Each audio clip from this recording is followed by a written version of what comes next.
Hi there, once again, and welcome to Unstoppable Mindset. Today, we get to chat with Chris Burns. Chris is a marketing expert in a lot of ways, as he will be glad to tell you. He's a consultant that helps people do what they do by making life easier. And I'm really interested to hear a lot about that because there's nothing that I like better than easy. And I don't mean that just to be funny. I think it's true. We oftentimes make life way too much more complicated than we need to. And I bet Chris is going to agree with that. We'll get to it. But Chris, welcome to Unstoppable Mindset. And we're really glad you're here with us. Well, thank you for having me, Michael. It's a pleasure to be back and speaking with you. I'm excited to jump in and talk today. And how's the weather in Appleton these days? Chris is in Appleton, Wisconsin. I've been there. It's been a while, but I was there in the snow. Oh yeah. So that we're pretty interesting in that we can go from, really hot days, not uncommon to be in the 90s for us, mid 90s, and then 3 months later we could be 15 degrees. So it is pretty interesting, but it's a beautiful state, it's a beautiful area. Weather's nice. We're just enjoying some. I mean, it couldn't be any better, Michael. It's like 82 degrees, no humidity, slight wind. I mean, what more could you ask for? Well, it's 98 here in Victorville, California. We do have a little bit of a breeze, and so we may get up to 100 by the time the day is done. So no humidity, though. And we live in a valley, so even in the winter, although we get very cold weather, we don't really get a lot of snow. But all the ski resorts around us got built where they did because they do get lots of snow because they're much higher than we are. Well, nevertheless, it's fun. The weather is an interesting thing to talk about, and getting more so because no matter what, we really do have some sort of climate change going on. We sure do. So what do you do? Well, tell us a little bit about you, maybe the early Chris and all that sort of stuff, and then we can get to other things. But love to hear about how you, you grew up, what you did, how you got started, and what you do, and all that stuff. Are you from Appleton originally? Yeah, I am mostly born and raised, and pretty fortunate that I was kind of immersed into business at a young age, being around a family business. And where my real interest came was probably my senior year of high school when I was asked if I needed to, I was told I needed to take an elective. And one of the topics that came up was marketing. And I knew I kind of wanted to be in business when I was in college, but didn't know what I wanted to study, just knew I wanted to go that path. And said, well, that would be perfect for you. And I remember saying something like, what the hell is marketing? And I was explained what it was. And then they said, well, there's a class trip to New York City. You get to work in the school store. And then there's some other fun things like DECA competition. So I did it. And I'll tell you what, Michael, it was probably one of the first times where I really enjoyed school as a young adult, as a teenager. And so I took that, and then I went on and studied marketing in college, and I knew that was really what I wanted to do. And so I had a couple different jobs, from marketing manager, marketing director. I did everything from website design to social media. But the interesting part of it all was, if I zoom back to 2005 when I graduated, there was no digital marketing as a degree. There was no digital marketing certificate. The only digital marketing things you could do were email marketing, Google ads, and having a website. That was it. There was no influencer marketing. A lot of these things that we're doing today did not exist. And so much of the skills that I've garnered, I've been self-taught. And so life's changed a lot since then. But as we kind of get closer to the end of the story, everything changed when I started working for an agency about probably 8 or 9 years ago now. And I thought I knew a lot about marketing, and that's when I realized I didn't. And I got to know the ins and outs of the agency world, the strategy world, the ads world. And it really was an interesting time because I was able to take the business that I was starting at the time, and I was able to grow and scale that based on what I was doing with social media and what I was doing online. And so I've been able to use my businesses and my clients' businesses and double down by using digital marketing. And it's something I just absolutely love.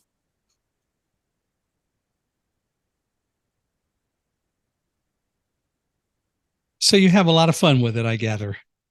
I do. which Yeah. is which is as good as it gets.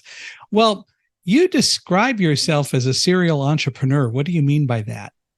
I I don't had to really ask. love that. Yeah, I don't really love that term, but people tend to Yeah. call me that because I have multiple businesses, which, is a blessing and a curse sometimes. Yeah. But as a serial entrepreneur, I say it's a blessing and a curse because anybody who's a true entrepreneur, and I don't mean this as a slight if you're not, but the entrepreneurial brain are like gears that are always turning. And it is something where, I'm laying in bed at night and I've got an idea. I'm in the car driving from point A to point B and I have to stop and write something down because I'm like, that was amazing, right? Or, I'm fast tracking on my business and I'm like, I got to pivot. I've got to go and do this. And so it's interesting in that I've had a lot of opportunities come my way. Some I've had to say no to, and probably too many I've said yes to. But it's just this continuous thought that I can do it. Right? It's a confidence that you feel like I know I can do this, and that's why I say it's a blessing and a curse because confidence doesn't always mean it's going to work. It's good to have confidence, but confidence doesn't necessarily pay the bills, and confidence doesn't necessarily mean sales. So, being a serial entrepreneur is, I'm always looking at opportunities. I'm always interested. I'm always entertained by those things, and it's what I love. Well, I hear you. I hear what you're saying. But you sound like you have a lot of fun at it. Yeah, it is fun because it's, I don't have a lot of passions and a lot of hobbies. I like to think that being an entrepreneur is a hobby. It also happens to be my profession. So, yeah, it's fun. And I think the better you get at it, the more fun it becomes. And when it's fun, it doesn't feel like work. So, given that you're in Appleton and so on, are you a Packers fan? Absolutely. It's hard Okay, not to just be. check it. Just checking. Yeah. Always team first, team over player. Team over player as it should be. And I love the organization of the way the Packers are set up, and it's such a widely owned and as a result very much a team oriented kind of a place, which is and an organization which is so great.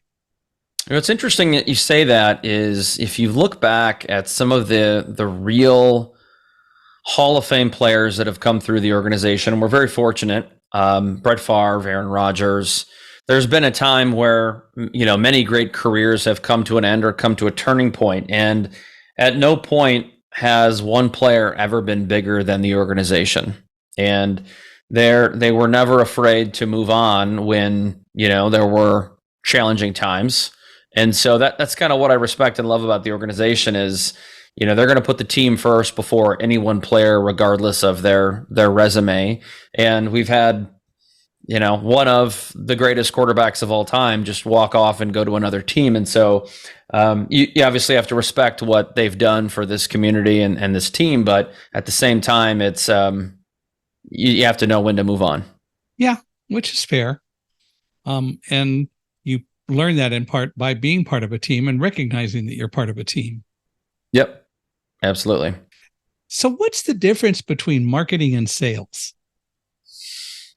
Interesting question. So marketing and sales often get put together, where I think a lot of people see it as being the same. And then on the flip side, I've also seen it very siloed, meaning marketing and sales, just like marketing and HR, live in different worlds. There's no crossover. There's no cross-pollination when there should be. Mm-hmm. Marketing to me, and I'm going to throw branding into this, is how you position or package your company to the market. So whether you're B2B or B2C, it is the logo, the branding, the messaging in how people understand who you are, what you do, and how you're different. So what is that first impression? Do people understand what you do? Do they understand maybe if you're better, the same, or different? Whereas sales is typically, or historically, it would be more of a face-to-face thing where sales is built on relationship, and people typically buy based on a couple things. They buy based on relationship with a salesperson. They buy based on the first impression they get, which could be based on their marketing. So that could be things like social media, marketing collateral, website, etc. And so I think if we're talking about how do we get to more sales, a lot of that to me comes from two things. It comes from having great branding with good marketing, which is marketing could be all those things that I mentioned, and then really good relationships and really good sales processes. And so to me, they very much overlap. They very much go hand in hand. They're very similar, but they are also very different. They are, but I do think they do go hand in hand. I've been in sales most of my adult life, but I would also say, by sort of definition, I've also been somewhat involved in marketing. And I think it's important to understand both if you're going to do either really well. And I've seen so many times when people from one side of that equation don't really understand the other side very well. And they try to make it like they're the only ones that really count, and it's totally different.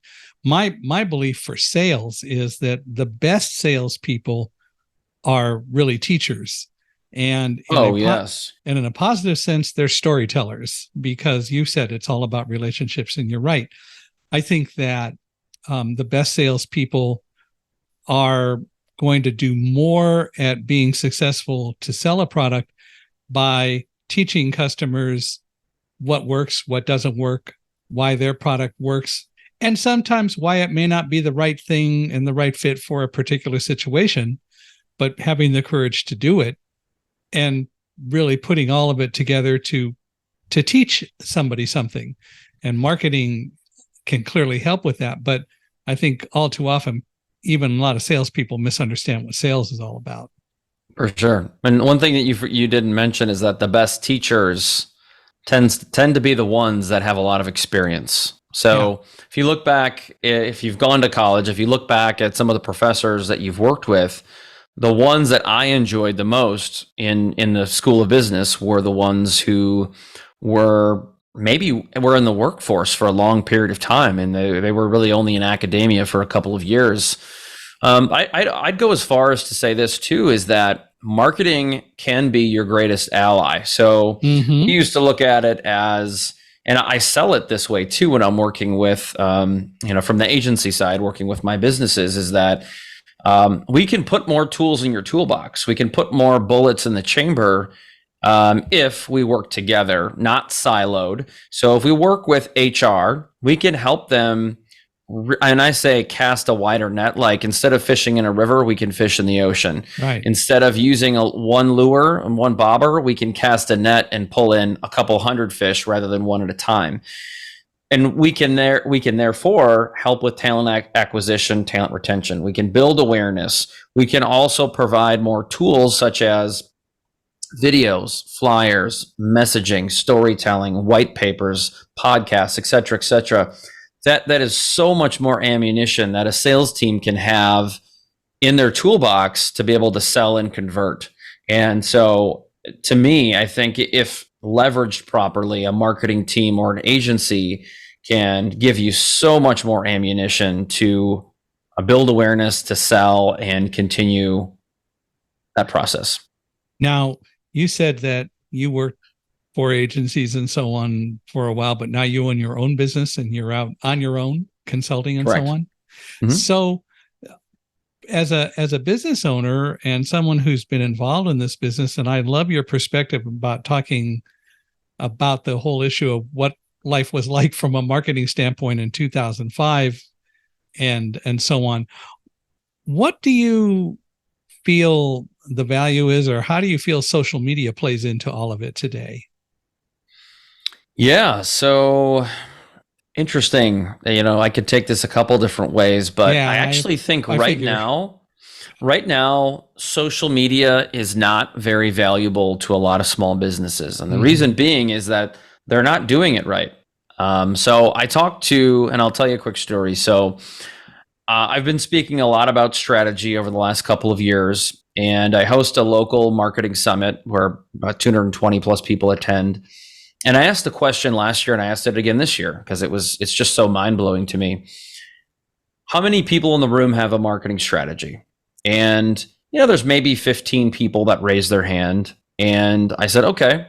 I stopped for a couple minutes just to count everybody.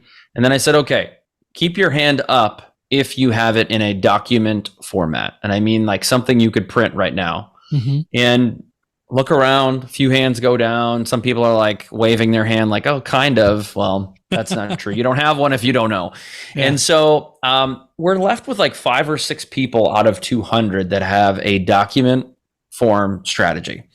So if you don't have a strategy, how can you expect anything you do in digital, let alone social media, to be successful? The answer is you can't, nor should you expect anything to be widely successful. But how do you know if it worked? How do you know what you're supposed to post tomorrow? How do you know what to track or what your goals are? And the answer is you don't know. So you're just hoping and praying. Mm-hmm. And so that's number one. Number two, people don't like to change and adapt. They don't like to evolve. And even, I'm 41 years old, and I don't put myself in that category, but I put a lot of people in my age in that category. As we age, we do not like change. I'm the exact opposite. I love change because for me, it's a major advantage. Every time the algorithm changes, every time there's a new platform or a new trend, if I'm an early adapter, I'm so far ahead of the curve that by the time other people get there, it's too late. And so that's one of the problems with marketing, is that when we started with social media, I don't know, 10, 15 years ago, depends on when you got on there. I've been on since 2004 when I had a personal account. And I think business accounts came out in about 2009 or so. I've been doing it ever since the beginning. And you could post back in 2010 and everybody who followed you would see the post. Right. So it was very advantageous. Fast forward 5 years, only 50% reach, meaning 50% of your followers would see your content. Now you're lucky if 7% of your followers even see your content based on the algorithms. Now that's not an opinion, that's a fact. It's pay to play, meaning you could post right now and you're lucky if 10, 15, 20 people even see the post. But yet people keep doing that, hoping and praying that, oh, well, maybe this will go viral, maybe this will work. And they end up getting 2 or 3 likes, which happen to be from their friends or their family. And where I'm getting with all of that is things have changed. And what's changing is that, stories are very popular. Videos are very popular. Mm-hmm. Vertical video is the most popular. And people are just now getting on TikTok when everybody's on TikTok now. People are just now leveraging YouTube Shorts when, that's been very popular now for a couple of years. And so they're slowly adapting things that are working really well when they should have been evolving with the times 2 or 3 years ago. And so when people are like, oh, well, it's not working, it does work. And it's actually very easy, but you're just not willing to adapt. Not only that, you don't have a strategy. So people will say, well, I tried it. And again, this is the third thing, is you can't just dip your toe in the pool and expect something to work. You have to continue to give it time and try different things to know whether or not this platform or this tactic or this tool is going to work for you. And so I think that we just need to evolve the way we do marketing, and we can't be doing the same thing over and over and expecting different results. Yeah. Yeah. And what a definition of insanity. I missed Dr. Einstein, but yeah, exactly right. Well, Einstein's definition of insanity is somebody who does the same thing every single time and expects different results. Yep. And we see a lot of that in business, unfortunately. We do. I know that I tend not to be an overly social media oriented kind of person, especially looking at things, because from a standpoint of being blind and dealing with Facebook and other things, it takes a long time. And I'm just not going to take the patience to do that. It doesn't mean that I don't post on Facebook or put some things out from time to time. And like with our podcast and so on, those things go up. And I do see that there's visibility because I usually get things like Google alerts when a podcast goes up. But by the same token, I hear exactly what you're saying. And I look at social media for me for information. And I'll use it where I can, but I don't sit and spend a lot of time looking at it, which is, I think, one of the things that you're probably saying, because there are other things to do in the world. Right. Yeah, correct. Yeah. And so there's only so many hours in the day, and there are other things that a body can do. But everybody talks about social media. Well, it's not the great panacea, but it is a great potential information source if handled right. Mm-hmm. So how do you, oh, go ahead. Go ahead. No, I was just agreeing with you. So how do you make life easier? Or how do you make things easier or show people how to make things easier? Yeah. So if you take the kind of some of the three things I said before, not being strategic, not being an early adapter, or be willing to adapt to new things, and then changing your thought on like, oh, I'm going to try this once and it didn't work. Well, you can't just try Facebook ads and spend $5 one time and expect it's going to work. It takes a lot more than that sample size to know if something's going to work. And so the way I start with people to make things easy is I kind of get to the core of what they're doing now and why it's not working. So specifically, we start with an audit. So most people think, well, you build a strategy. Building a strategy is probably more like step 5 or 6 in the whole process. Step 1 is let's go through and let's audit the current results your digital marketing is producing. Because I want to know what's working, what's not, where you're spending your time. And then I can quantify, hey, your competitors are doing this and it's working. You're doing that and it's not working. Maybe you only have a couple hours a week and that's what you're going to have. So maybe you have to lower your expectations for what you're going to produce. And so we kind of align all these things. We get the information and then we start to build a crystal clear vision because I want to know what it is that you want to achieve this year. And a lot of times, Michael, when I'm asking my clients this or when I'm speaking in a public setting, I'll just pull someone randomly out of the audience. And I'm not kidding you. Almost 100% of the time, the person will look up at the ceiling and they'll kind of look left and look right. And they're waiting to think about what the answer is because they don't even know what they want. And if you don't have a strategy, I wouldn't expect you to have an answer for me. So you need to formalize a very crystal clear vision. So for example, I could tell you, this is what I want to achieve in my personal life this year. And then this is what I want to achieve in my business this year. So I could talk about revenue, profitability, different projects I want to start. And then I could say, well, based on that, I want to bring in this much personal income.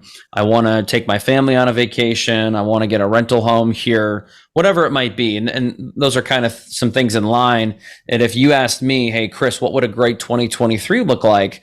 That is my crystal clear vision. And I can give it to you very simply in 30 seconds or less.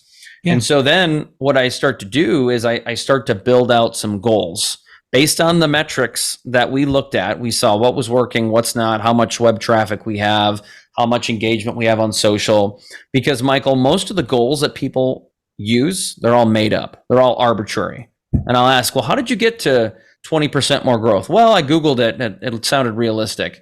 Well, you can't make up a goal, pull it out of thin air and think you're going to achieve it based on nothing. And so if we're very, very thoughtful and careful about how we put all this together, what you're going to have is a very intelligent, robust strategy, which is the next step.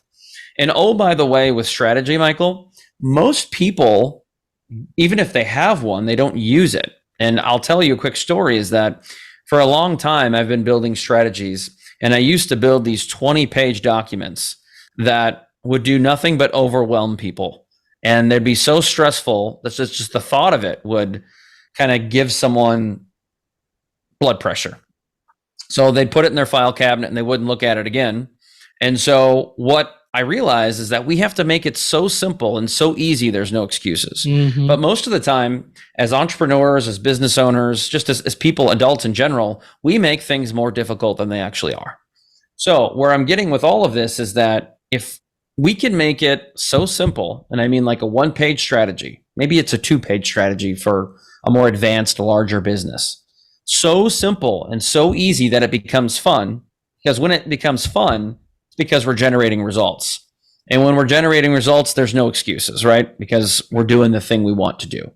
And so that's it. But we have to take the time. And when I say time, it could be a couple days, it could be a week, to put into creating this strategy and the audit and getting the information to say, these are the three things, the three goals we're aiming to get to by the end of the first quarter or third quarter. Here's the actions we need to get to them. So simple, so easy. And then the final part of this is we need an implementation plan.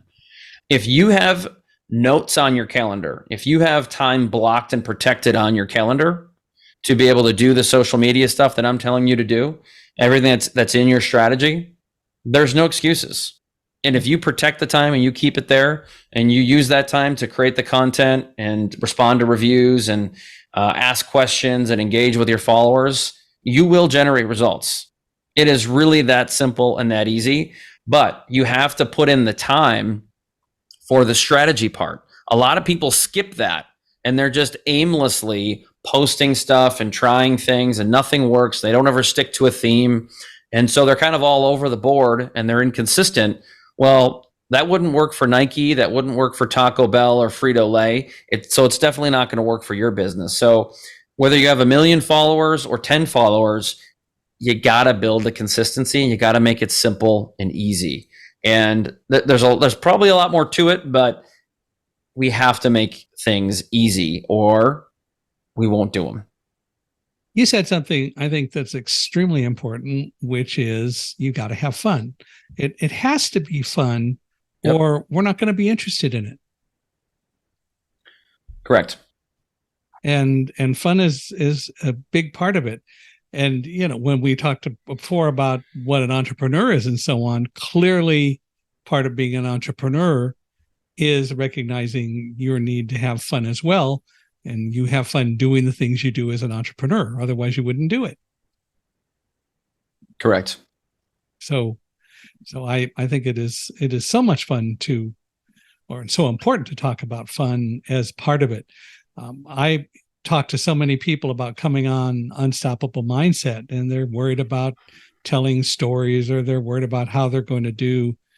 And as I describe it to people, one of my jobs is not only to have fun for me, but to help make it fun for you. And we have to have fun. Otherwise, we're not going to do it. And fun is making it enjoyable. And I would hope and do believe that most everyone who comes on finds what we do enjoyable and has fun doing it. At least they say they do. So, that's pretty cool. So that works well. And so as a result, we do what we need to do. But clearly, as you point out, having a strategy alone doesn't guarantee results. What's the next step? Well, I think, and I want to hit on this again, is really the implementation. So if you've gone through and you are implementing, but I want to take a moment to talk about what that looks like a little bit more. So a strategy is all worth nothing. It's 100% useless unless you do the things in the strategy. Mm-hmm. And to me, the things are the actions. So for us in marketing, it's oftentimes we need to spend an hour or two once a week to batch content. So we go into Canva or Photoshop, whatever you use, we have to make the content. And then we have to schedule it out using a tool. And then we need to go in again and we need to respond to comments and DMs and such. We have to invest time regularly and consistently. But what happens is we, specifically entrepreneurs, is we get busy with a million things. We have the shiny object syndrome or the squirrel syndrome where, I got a phone call, I got busy, I got distracted. Yeah. If you don't protect that time, that means you don't value it. And if you don't value this, then you don't value your strategy. You shouldn't expect results. But if this is important to you, protecting the time should be important to you. And so rather than saying, oh, well, yeah, I've got that hour free, you say, no, I'm busy at that time. I cannot do it. And so you, again, protect that time. And then quarterly, you have to go back and review the results. So you have to report, so record and then report. Whether you're reporting to yourself or reporting to someone else, you have to say what's working and what's not. And that means, it could just mean auditing. What are you doing? What is your time tracker? What does your calendar look like? Where are you spending time that maybe you shouldn't be? And for example, I oftentimes will wake up at 6 o'clock on a Saturday morning. I'll come down to my office. I'll have a half a pot of coffee gone before my kids even get up, and I'll have a whole bunch of stuff done that most people would wait until the next week. But I can start my Monday feeling a little stress free because I got a bunch of stuff done. Yeah. But work is fun for me, and it's fun for a lot of reasons. But it's because I'm making things a priority. Therefore, I'm getting stuff done, and coming to work on a Monday morning feels better. So I'm looking at quarterly, annually, how can I improve my processes? How can I protect my time? How can I make my calendar a little more stress free? And that to me is important because when I look at the metrics, I know what's working and what's not. And I'm okay with changing things. And by the way, that's another thing, Michael, is that, and this is a bit of a mindset, is it's okay to pivot. It's okay to change. You may say, look, I built what I thought was a great strategy and it didn't work. Doesn't mean it didn't work. Maybe some things worked and some things didn't. So you have to adapt. And it could be that maybe the platforms have changed or trends are changing, or maybe it's just the wrong timing. So as long as we continue to evolve, we're going to be successful. And so that, again, I want to say that it's another way of saying that you need to be willing to and wanting to adapt because your audience is going to change, and that those things are important. Yeah. Well, the other part about it, and I think you said it very well when you're talking about time and protecting time, there's the time that you deal with work, and then there are other things that are priorities in your time environment, like your family, and Right. knowing how to deal with all of that and being willing to create priorities depending on the time is also a very important thing to do. Right. It is. And you have to know what your priorities are. And I say that, it sounds very elementary, and there's probably people listening saying, "Oh, I know my priorities." Well, in your strategy, in your plan, what are the most important things to you? Because if I say that I want to take my family on a cruise in March, and then I want to pay for it, not have to put it on a credit card, well, I've got to achieve X amount this year. And that means that spending time with my family is a priority. My kids are a priority. And so that to me is up there. So I have to carve out time to be a present dad and a present husband. And I want to do all those things. It's not always easy. And I'm not always the best at any of those things, but I'm making an effort and I'm protecting some of that time because it's what's important to me. And what's important to you, it could be slightly different, but you have to identify, because if you've identified what's important and you've crystallized what you want to achieve this year, your actions will change. Mm-hmm. And if your actions change, there's almost nothing that's going to get in the way of you achieving those goals. You just need to be on top of it and recognize what is occurring and what you need to do. And by the way, you're going to have days like I've had recently where some things just unfold and they crumble like a cookie, and you just got to kind of deal with it. And plenty of distractions are going to happen when you least expect it, but that is life, and that's what makes things interesting. It is definitely true. It does make things interesting. The trick is to make sure that so many things don't come along, or you don't allow so many things to come along that you totally deviate from the priorities that you know you need to have. You have to keep that in view at all times too. Correct. And I think a lot of us tend not to do that. Well, I've got to do this today. Well, then tomorrow comes. Well, I got to do this today. What about your priorities? How does that really fit into your priorities? I think it's a very important at the end of the day to go back and look at what happened and how did this work? How did that work? What could I have done better to make this happen? We don't tend to analyze very well as a society or individually. That's pretty fair. We don't. And sometimes when we do, we just see the good or the bad. We don't necessarily look at, especially in business, the metrics of it is why wasn't it what it should have been? Or it was what it was because we did A, B, and C. Mm-hmm. And so we need to be focused on the metrics and how we got to what we achieved.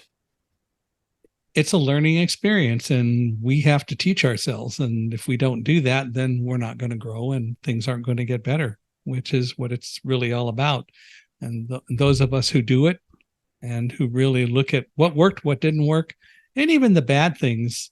I kind of try to not use the negative terminology of bad, but things that didn't work really well. What do we do to improve those? But even the things that worked great, how do we make them better? Because they're just as important to talk about what lessons can I learn from this as opposed to just the things that were a little bit less positive. Yeah, and you should be taking lessons from everything that you do. Mm-hmm. I actually find that my failures, and even if they're not totally failures, but if things just didn't work out as you wanted, that's where I learn the most. Yeah. And I love my victories, even the small ones, don't get me wrong, but I tend to learn more when things don't go right or as Yeah. planned. Yeah. And that's how I get better. You don't tend to learn as much from your victories. You tend to learn the most from the things that don't go well. And so I keep those near and dear to my heart for a long time because I try to be a perfectionist. I'm far from it. I've actually come to the realization that I don't want to be perfect, and I don't believe that perfect exists. And so I think once you get past that, you realize that your best is good enough and good is good enough. You open up a whole new world of efficiency, productivity, and happiness too that most people would never realize. Yeah. And it's so wonderful when you recognize that for yourself and make it work and like work for your family and so on. And that's all you can do. You can't control everyone. All you can do is advise and teach and consult. And hopefully people listen to what you say, whoever you are. And if you provide good sound advice and they take it and it works, what more can you ask for? Absolutely. Absolutely. So in our world today, in the world of marketing, what's working, what's not working? How has it changed over the years? Interesting question. So, marketing has changed and it will change a lot, just like anything else, business, sales, HR, and all that good Mm-hmm. stuff. I would say let's start with what's not working. And I would say a lot of the things we were doing 10 years ago don't work that well now. Now, if I say something doesn't work, it doesn't mean you shouldn't do it. It just, what I'm getting at is it doesn't work maybe like it used to. And I say that with a caveat in that there's no one thing that's going to get you from A to B and B to C. The answer is there are many things that will get you from A to B, B to C, C to D, etc. And so my approach is really a recipe. And so we have to look at what's not working right now. So what's not working well is posting organically to your social media. So traditionally posting to your LinkedIn page, your Facebook page, it just does not work that well. And so people say, well, Chris, what do you mean? Like, you telling me not to do that? No, I'm saying do less of it. Post twice a week rather than 5 times a week. Post maybe even once a week and put that time into something that's more effective. Now, some businesses might say, well, Chris, that does work for us. Okay. Well, try to adapt something new because if you continually do the same thing, you're going to get stale and status quo is not great. So that's what doesn't work great. What does work great is vertical video, video of any kind. That's important right now.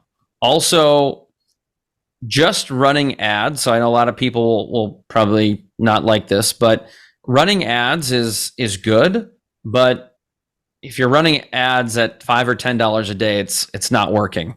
You actually will have to double your ads budget now compared to what you were spending probably 2 years ago to get the same result. Not just inflation, but ad prices have gone up significantly, and they tend to go up every political cycle, every time there's an election, any significant election, because they become dominated by politicians and political groups.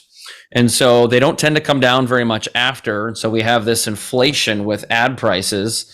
And therefore people will say, well, I spending $100 a month last year and it was working great. And this year, not getting the same results. Well, costs have gone up. So if you're going to, again, continue to do that, you have to ratchet up your budget. That's what I mean is you have to evolve with the things that change. So I like ads. I like vertical video, but I'm going to give you an answer of what's working the best. is the businesses that are doing a lot of things and doing a lot of things consistently. When I say different things, I mean it could be adapting something new every year. Could be a podcast, could be a blog, could be email marketing, could be vertical video. You need to continue to do that, because if you want to pick up new eyeballs and new people into your audience, again, I'm going to go back to this. You can't do the same thing over and over and expect different results. So I love vertical video. And what I mean by that is TikTok, YouTube Shorts, Snapchat, Facebook, and Instagram Reels. And just to give you an example, I did this, it was probably about 9 months ago. I had a client that was asking me for metrics, and I said, well, I need to run this for a presentation I've got coming up.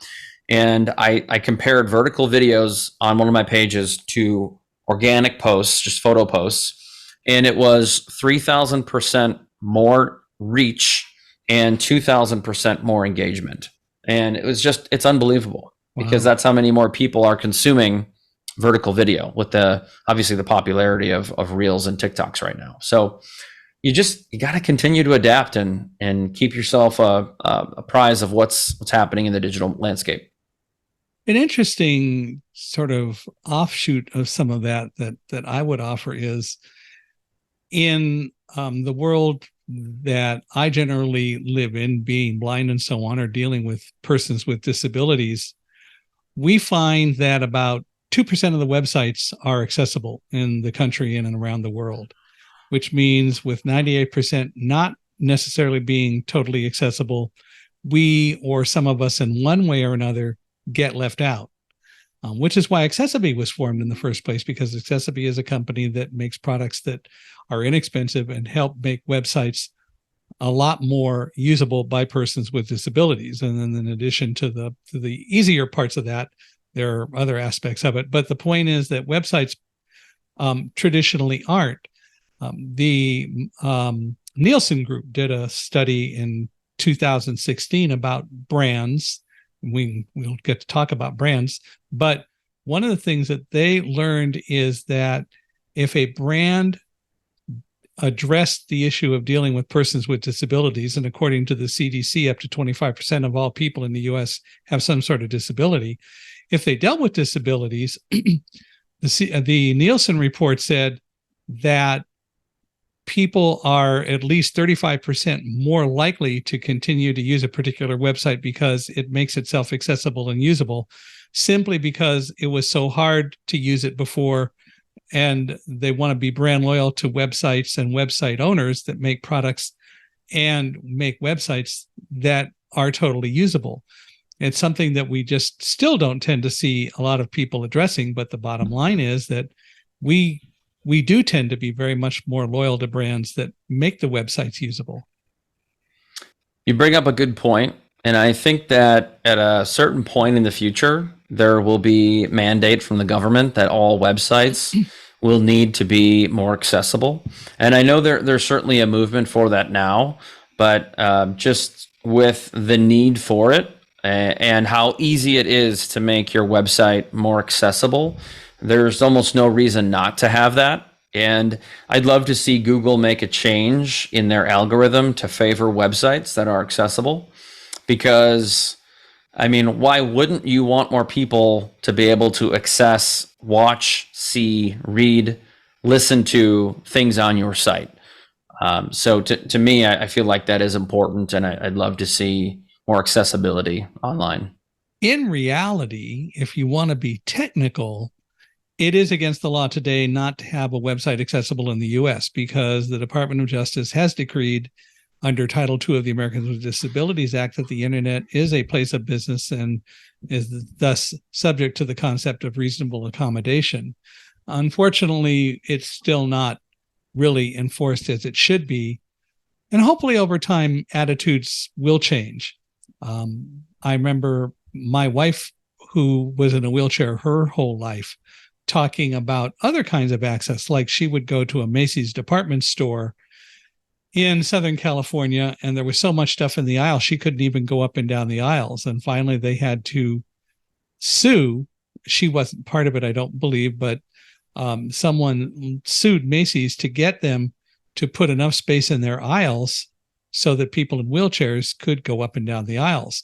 For me, there are other issues as far as accessing information about Macy's and dealing with other places like having information. Some of that is being addressed, and technology is helping some of that. But still, it's a big issue, because from an attitudinal standpoint, people say, well, it's way too expensive to make our website accessible. The answer is no, it's not, which is why Accessibility is around in part. But even more important, it isn't an issue of cost. It should be part of the cost of doing business. It should be. And again, why wouldn't you want more people to access your website and your information? Which is exactly there's no reason you wouldn't want to. And you're right. Accessibility is probably one of the biggest in the industry, but it's really not that expensive. But just like running a Google ad, I mean, what is the cost of more people buying your product? What is the cost of more people being aware of your business? Well, investing in a tool like Accessibility would be no different than investing in Google ads or Facebook ads. Right. It depends on your demographic, but I still think it's important. Well, and it isn't necessarily as difficult as one might think to make things accessible, but even the government hasn't been a great role model for doing that, even though it has been against the law for any government agency or government contractor to not make their websites accessible since Section 508 was passed in 2010, and yet they still don't do it. And it is a hard and fast law. So it's unfortunate that we tend to still be lazy, but it just goes back to what you said before. That's just one thing. There's so many areas where we just resist change, even though we don't, because we don't recognize what the value of really dealing with change can bring to us, whether it's accessibility or finding more creative ways to market. And I'll go back to this, a little bit different example of accessibility, but I work with plenty of nonprofits, and a lot of times they serve the underserved communities, and a lot of times they need their website to have the ability to be translated into different languages. Mm-hmm. And technically they could do it for free. You could install, if you have WordPress, Google Translate, and you could then allow your website to be translated into multiple languages so that people who maybe cannot read English could be able to access and understand the contents of your website. So there's lots of ways to do it, but again, why wouldn't you want to do that? The benefits are so much greater than looking at business. And people do this with marketing and sales and advertising, is they look at it as a cost center rather than an investment. Yeah. And marketing, if done right, is an investment. It is not a cost center, if you see it that way. And if you do good marketing, it's an investment. If you do marketing like I told you not to, it will be a headache. It'll be a pain in the ass, and it will be a cost center. And you'll continue to pull the reins back. You'll be inconsistent. You won't respect it. You will not protect your time. And you won't be like a lot of us who are building our businesses off the back of platforms like Google and Facebook. Yeah. And the reality is, none of it is really magic. It's just that, as you said, people just don't like to change, or they get their hackles up and refuse to change. Mm-hmm. Yeah. So why is it that personal brands are important? You talk a lot about personal brands and so on. Why is that such a significant thing? Yeah, I actually have a slide deck and a presentation I talk a lot about. It's called Your Business Starts with Your Personal Brand. And we talked about something really important early on, in that sales is very much relationship based. And as somebody who leads a company or companies, a lot of times when people buy my service, they want to talk to the owner of a company. Or just like sometimes when I work with a local business, I want to work with the owner. I want to work with and talk to the decision maker. And you oftentimes have a relationship with somebody. You're far more inclined to lead that deal or to seal that deal. And so because it's relationship based, people want to know you, they want to see you, they want to hear from you. And I would argue this, and this is where I really start my argument, is that when I speak to a big audience, my question is, does anybody in the room have a business offhand that they feel intimately connected with? And I'll get a couple of answers occasionally. One of them is typically Apple. And I'll ask some questions like, why do you feel that way? What do you like about Apple? It's like, I like it's simple. I like it's easy. I like the user interface. I like it that they're consistent. I don't get anything about why they're connected to the brand. I just get what they like about their products. Right. So my whole point is they're not. They have an affinity for the products, therefore they like the brand, but we are inherently connected to people. We have relationships with people, whether it be a marriage, a boyfriend, a girlfriend, whatever. And we tend to even buy software from people we like. We tend to buy cars from people we like.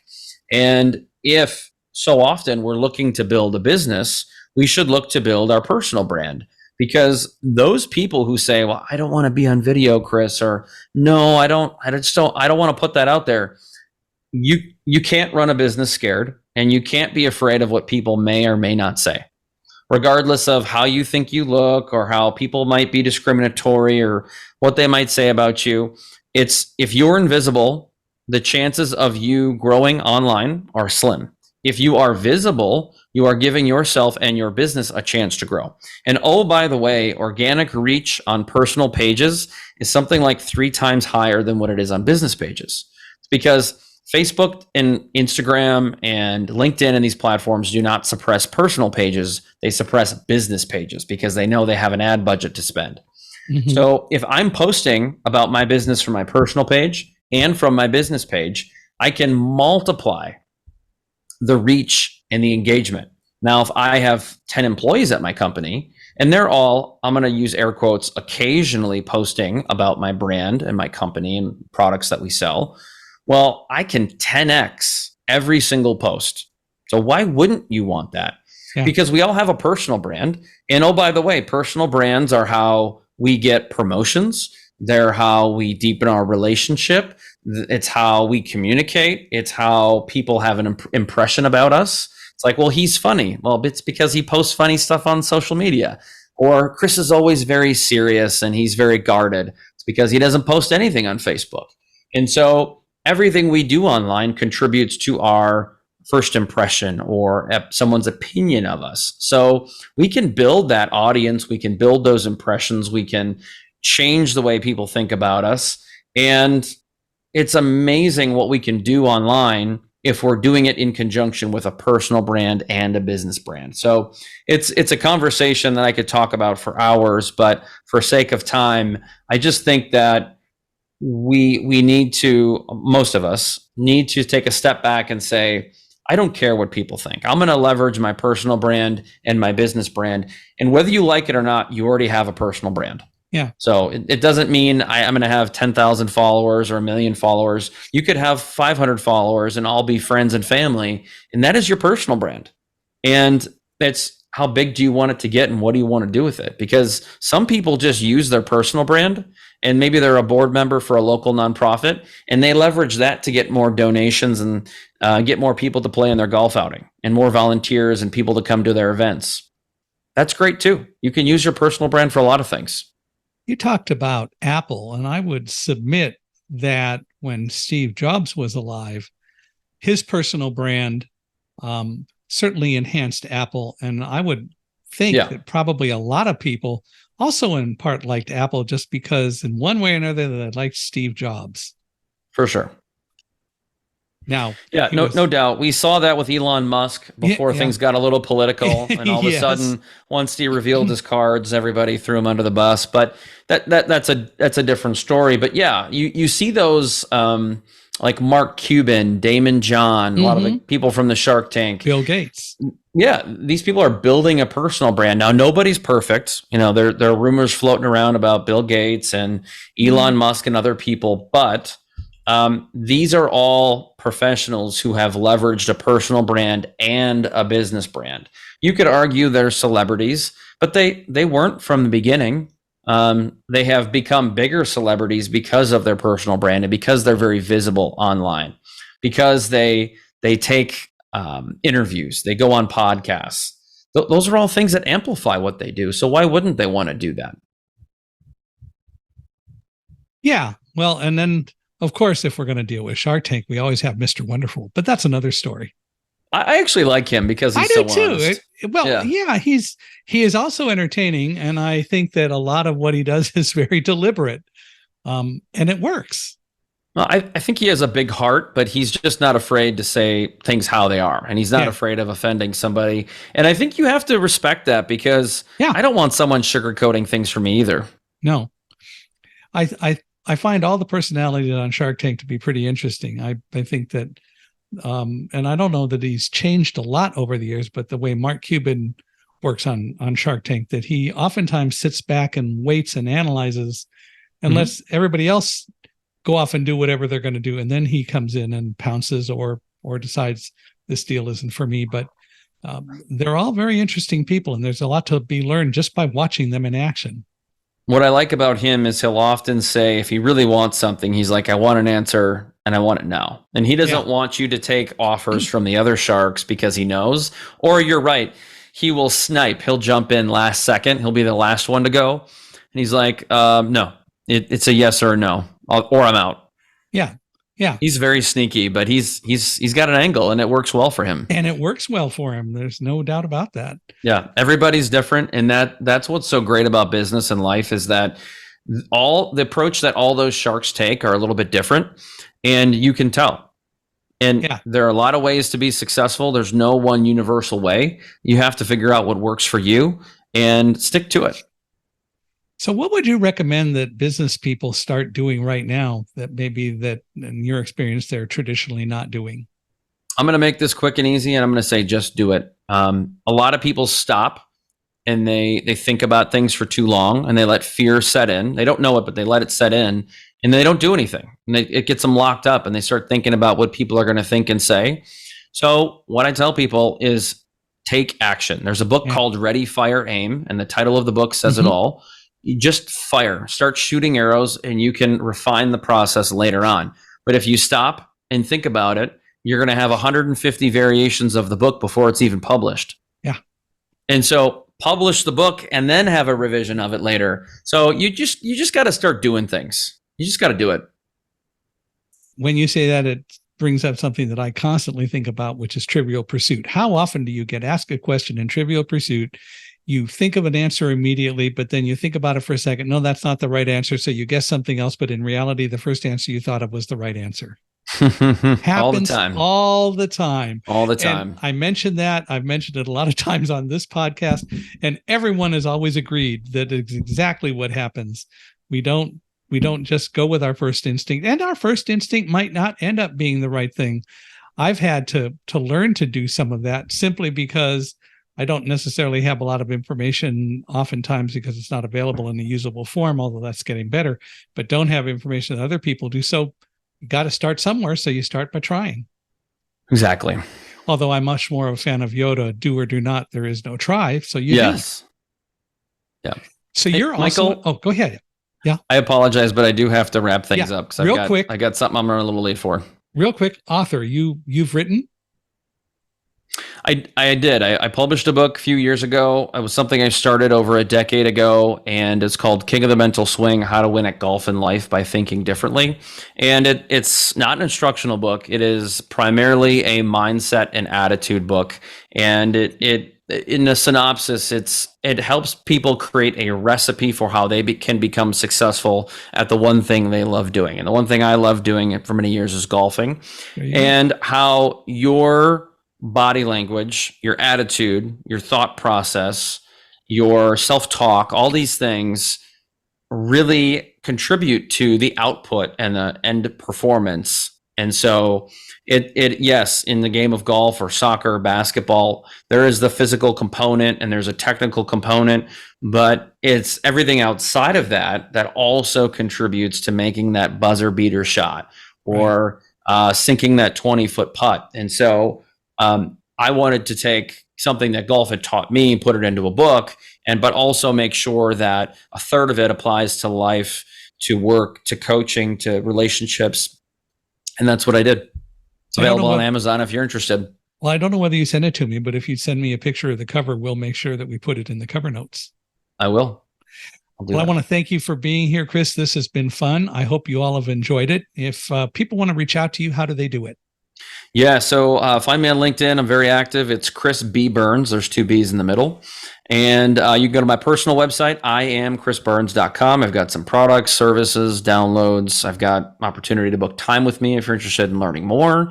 And I've got my podcast, Hustle Nation podcast. We've got content on a bunch of different platforms.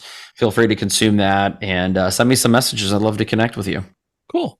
Well, I'd also like to ask all of you out there to send us your comments. Please give us a 5-star review wherever you've seen or heard us today.